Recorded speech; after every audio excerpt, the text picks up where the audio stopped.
Deconstructing the Giants, Why the Rephaim Are Not the Nephilim. Introduction, the translation trap. For centuries, readers of the English Bible have run into a wall of translation uniformity. Whenever the text mentions ancient peoples of unusual stature, English versions almost universally default to a single, monolithic rendering, giants. This flattening has produced a widespread theological assumption that every giant in Scripture belongs to the same supernatural, hybrid bloodline first described in Genesis 6. But once we set aside the Greek Septuagint's Gigantes and go directly to the Hebrew morphology, the West Semitic cognates, and the ancient Near Eastern context, a different picture emerges. The antediluvian Nephilim and the post-flood Rephaim are not the same entity. Conflating them mistakes a singular, cosmic anomaly for a mortal, historical dynasty. A mistake driven by ancient military panic and then cemented by centuries of English translation. The Nephilim, primordial, disembodied anomalies. The Nephilim appear only twice in the Hebrew Bible, Genesis 6 verse 4 and Numbers 13:33, and their identity is bound entirely to the pre-flood era. 1. The linguistic root. Nephilim derives from the Hebrew root NPL, to fall. Depending on how the form is read, this yields two distinct senses. Passive, the fallen ones, beings cast down from a heavenly or spiritual state; as active, causative, those who fall upon others, violent raiders or tyrants who bring others down by force. Point 2. The demonological taxonomy. 1. Enoch.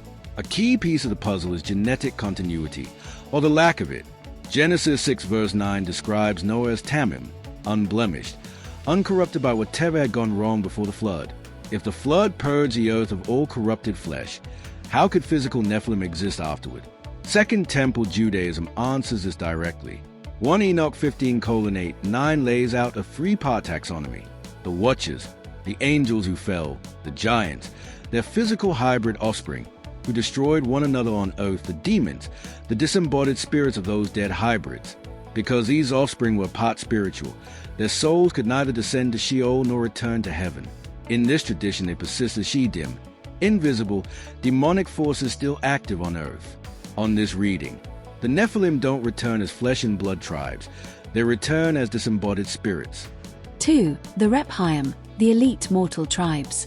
Where the Nephilim appear twice, the Rephaim appear throughout the historical and poetic literature, carrying a dual identity. Living tribes in the historical texts, departed ancestral shades in the poetic ones. 1. The linguistic tension. Rephaim sits between two competing roots. RPA, to heal or invigorate. In West Semitic cognates like Ugaritic, this points toward nobility or deified dynastic kingship, the rapu.rph, to sink, slacken, grow weak.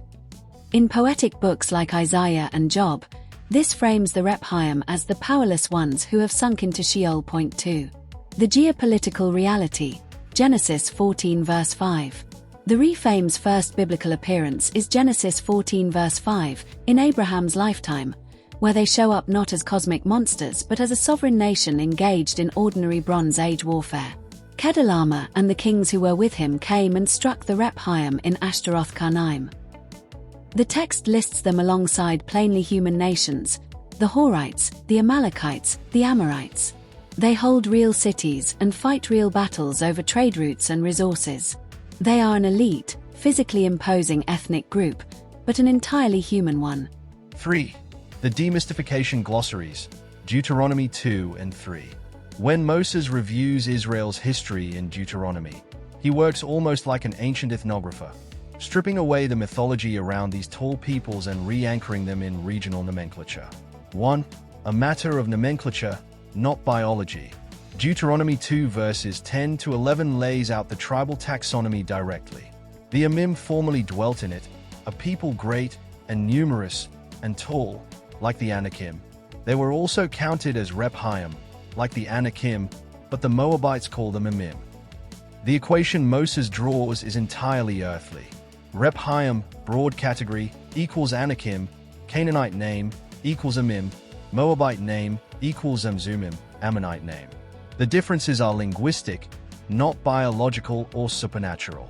The Ammonites' name for them, Zamzumim, is likely onomatopoeic, something like the mutterers of buzzers, a label outsiders gave a people speaking an unfamiliar Canaanite dialect.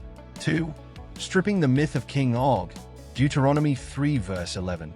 King Og of Bashan's giant bed is often cited as proof of a supernatural lineage. But Deuteronomy 3 verse 11 grounds his dimensions in ordinary human terms. Behold, his bed, S, was a bed of iron. 9 cubits was its length, and 4 cubits its width, according to the cubit of a man, Beamatish. The sarcophagus reading. In late Bronze Age usage, S can refer to a royal funerary couch or basalt sarcophagus. Iron-rich basalt was a rare, expensive status material, a mark of royal prestige, not a record of body size, the human metric. By adding Beamatish by the cubit of an ordinary man, the text explicitly rules out a non-human scale. Royal sarcophagi were routinely built larger than the occupant to project majesty. Even at roughly 13.5 by 6 feet, this reads as a monument, not a body measurement. Or comes across as a powerfully built mortal king at the upper edge of human variation, not a supernatural being. 4. The line continues. Goliath and the sons of Rephaim. If the Rephaim were simply a mortal, regional dynasty, the biblical text should show that dynasty persisting as ordinary history long after Moses, not vanishing into myth. It does, and its most famous representative is a name everyone already knows: Goliath. 1. A clan, not a single figure. 2 Samuel 21 verses 15 to 22, paralleled in 1 Chronicles 20 verses 4 to 8, records 4 Philistine warriors from Gath, described as born to Rapha, most likely a proper ancestral name, Rapha, or a title meaning the Rephate. All 4 are killed in battle by David's men over the course of ongoing Philistine wars. Ishbi-benob, killed by Abishai-Saph, called Sippai in Chronicles, killed by Sibbecai, an unnamed warrior with 6 fingers on each hand and 6 toes on each foot, killed by Jonathan, David's nephew Lami, explicitly named as Goliath's brother, killed by Elhanan.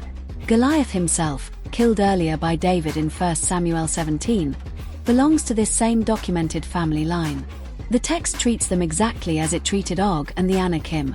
An imposing but thoroughly human clan, defeated one warrior at a time by named human opponents, not through divine exorcism or cosmic judgment. 2. The geography holds up. This isn't just a shared word, it's the same location the text has already flagged.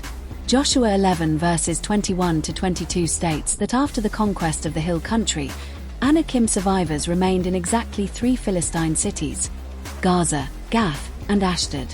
Goliath and his brothers are consistently placed in Gath, 1 Samuel 17:4, 17:23, 2 Samuel 21 verses 19 to 22, the very city Joshua names as an Anakim holdout. Since Deuteronomy 2 already equates Anakim with Rephaim, the Gittite giants are best read as a documented remnant of that same population, still identifiable generations later. A second, smaller data point sits nearby: the Valley of Rephaim, Joshua 15 verse 8, 2 Samuel 5 verses 18 to 25, just outside Jerusalem, is where David fights the Philistines shortly after the Goliath narrative, putting the word Rephaim on the map in the same story cycle, even though it's a distinct location from Gath. It's worth being precise about what doesn't connect geographically. King Og's territory of Bashan sits in the Transjordan, well north and east of Philistine territory. The link between Og and Goliath's clan is genealogical and categorical. Both fall under the Rephaim umbrella Deuteronomy 2 defines, not territorial. They were never neighbors. They were the same kind of people in different places. 3. A textual footnote on Goliath's height: 1 Samuel 17:4 gives Goliath's height as 6 cubits and a span in the Masoretic text, roughly 9 to 10 feet. The Dead Sea Scrolls, 4 Qsam caret A, and the Septuagint instead read 4 cubits and a span, roughly 6.5 feet, a well-documented textual variant, not a modern skeptical invention. Either figure keeps Goliath within the argument this article is making: an unusually large man, not a different order of being. If anything, the shorter variant only reinforces the case that later legend, not the earliest text, did most of the inflating. The source of confusion, the evil report of Numbers 13. If the Nephilim were wiped out before the flood, and the Rephaim were simply tall human populations, why does Scripture ever link the two? The connection traces to a single act of psychological warfare in Numbers 13. When the 10 unfaithful spies returned from Canaan, they brought a dibber ra'ah, a Hebrew term for slander or a false report. Terrified by the fortified cities, they told the camp, "And there we saw the Nephilim, the sons of Anak, who come from the Nephilim, and we seemed to ourselves like grasshoppers." Numbers 13:33. This is the only verse in the entire post-flood canon connecting the Nephilim to Canaan, and it's presented as the spies' own words, not as the narrator's independent claim. Read in context, it looks less like a report of biological fact and more like wartime exaggeration, the ancient equivalent of "there are giants out there," said to talk Israel out of advancing. God's judgment on the 10 spies for spreading this report follows immediately, Numbers 14:36-37. And when Moses retells the same history in Deuteronomy, the word Nephilim doesn't appear at all. Conclusion: restoring the Hebrew context. The case for treating post-flood giants as a continuation of the Nephilim bloodline rests almost entirely on taking the spies' report in Numbers 13 as literal biological fact, rather than as the panic claim the text presents it as. Read through its original Hebrew vocabulary. The picture that emerges is less a cosmic mythology and more a historical one. The Nephilim belong to a closed chapter of the pre-flood world, while the Rephaim, Anakim, and Emim were flesh and blood human dynasties, mighty, formidable, and unusually tall, but human all the way through.